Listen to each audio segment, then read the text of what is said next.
Okay, so in this video, I'm going to tell you all about what it's like traveling internationally right now. So if you've been to my channel before, you know I love to travel.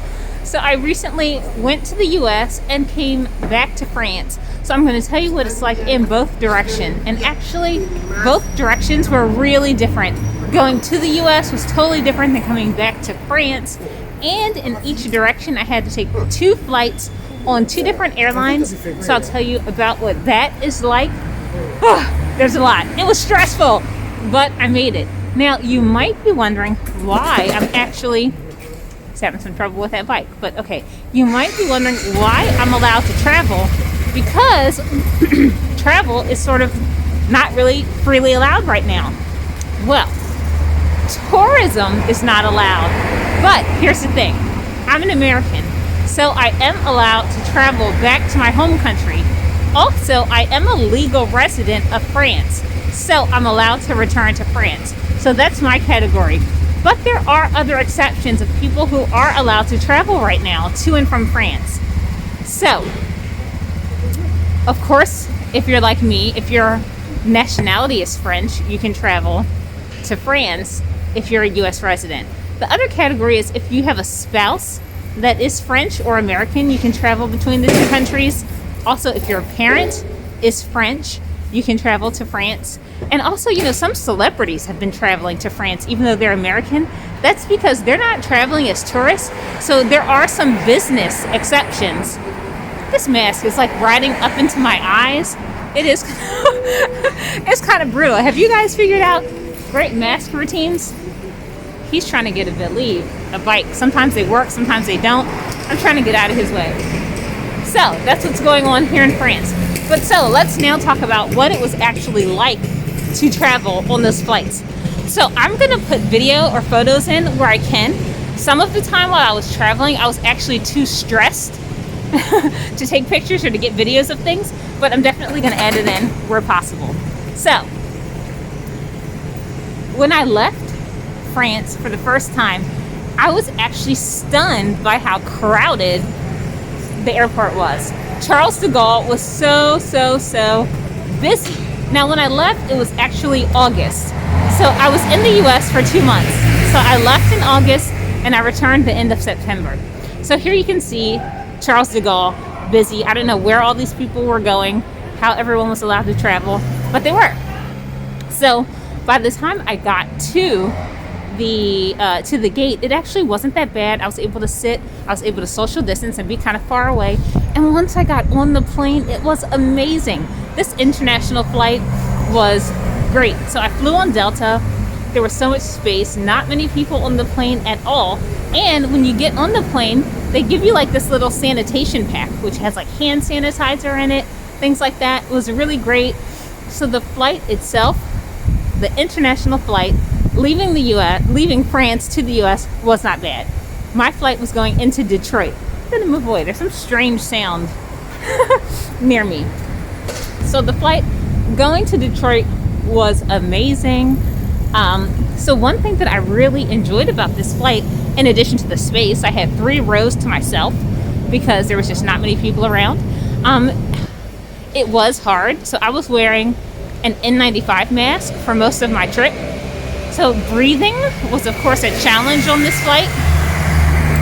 I will say I really enjoyed the opportunities to eat because I was able to take my mask off, to get something to eat, to have something to drink. I really savored those moments. And by the way, the food on Delta was actually pretty good. Like, I enjoyed my little vegan curry. I did request a special meal well in advance, so I was able to have my vegan, dairy-free, no problem dish. That was amazing. Okay, so once I made it to Detroit, this was when sort of some of the more tricky elements of my travel started. So I had to go through customs in Detroit. So going through customs on a normal day, it's just, you know, you show your passport, you get stamped in, that's a wrap. They check your bags to make sure you're not bringing in any foods and things like that. This time there was a health check. Now, side note, the process I'm going to tell you, I'm told it's a little different now. So I had to go through passport check where they checked my passport. After that, they checked my temperature. I had to stand in line for that.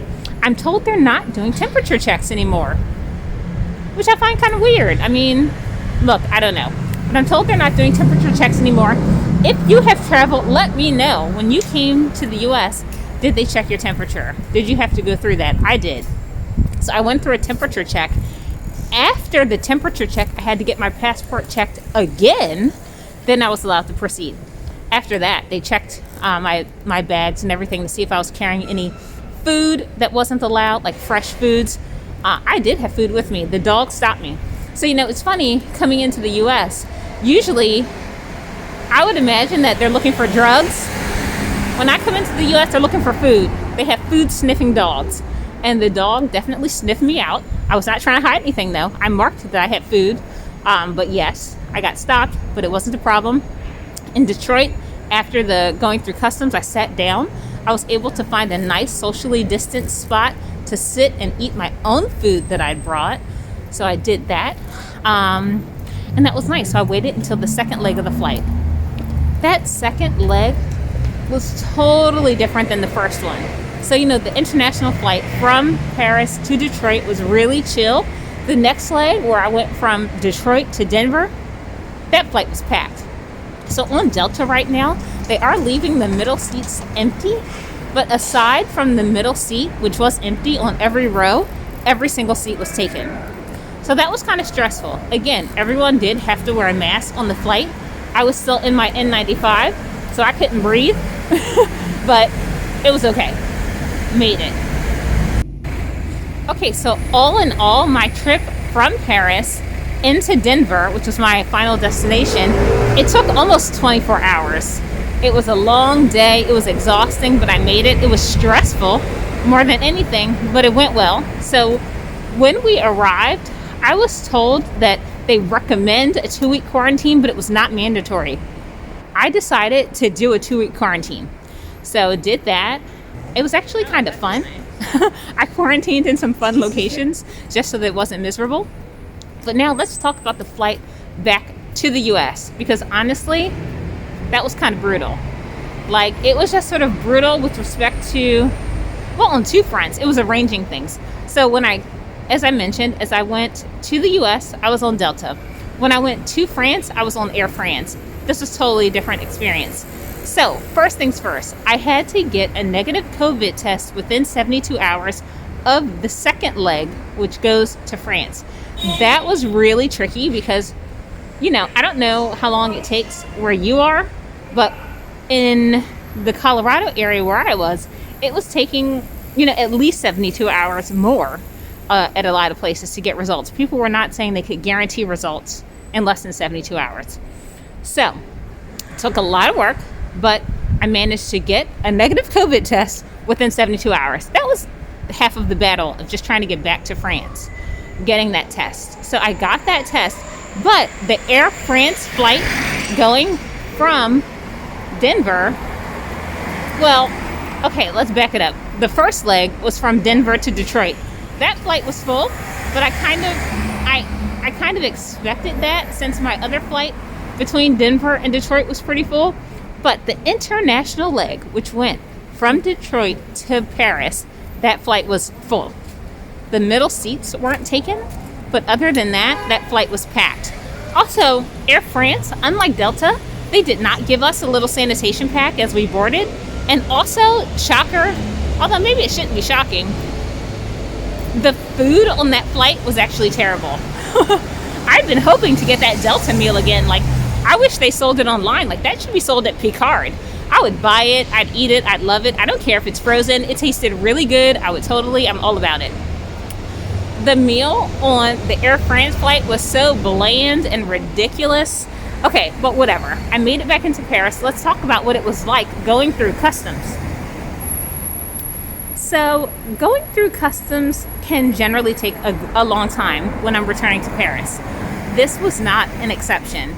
So things were definitely a bit slow. And of course, this time it was all about showing the negative COVID test. Now, luckily, I had my negative COVID test. I would not have been able to board without it. Although I'm told there are some exceptions where if you don't have a negative COVID test, you can get a waiver from your embassy. I did not have that. So anyway, I didn't need it. But so there was an area where if you don't have a negative COVID test, you go in one direction. If you have a negative COVID test, you go in a different direction. But I could see that people without a negative COVID test, they were testing those people at the airport. And I think it said that results were going to be in 72 hours or less. But so I didn't have to take this test. I didn't have to do that. And also because I had the negative COVID test, they also did not take my temperature or anything like that. It was just sort of like I had my little ticket, I had my pass, I was able to move through and just sort of kind of get out unscathed. You know, it was still a stressful process and kind of scary looking. Like the airport looked really intense, but actually when I returned, the airport did not look busy. So although when I left Charles de Gaulle, it looked packed and everyone was there, on the return, it was much more chill, much more quiet vibe. So, it's stressful to me just sort of telling you about it, reliving it. I was so tense the whole time when I was traveling. But all in all, the experience was not that bad. There was just a lot of stress leading up to it. So leading up to the international travel was stressful. Trying to get the test and secure that was really stressful. Well, on the return, I felt kind of stressed with I felt like there were too many people on that international flight. I thought it was going to be much more chill. If I ever had to travel again between the US and France, I would not travel Air France because I think a lot of French people, they think about Air France and that's their primary airline of choice. And so because of that, I think Air France was extra busy. I wonder if Delta or a different airline would have been as busy. I think not. So personally, if I was traveling again, I think I would choose a different airline. Also, by the way, not everyone that was on my flight was going to France. So what I realized is some of the people were going to the Middle East and a lot of other countries, but France, Paris was sort of their, a midway point, that they had to go through in order to get to their destination. So that's what it's like traveling. That's what it has been like. If you've traveled domestic or internationally, let me know. I'm curious as to what it was like for you, if you found it stressful or chill, and what the protocols were where you were going.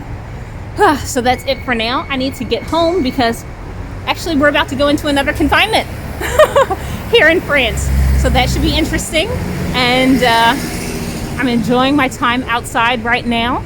Soon I will not be able to just be outside for this long without maybe getting a ticket. So that's it for now. If you haven't subscribed to my channel yet, make sure you do.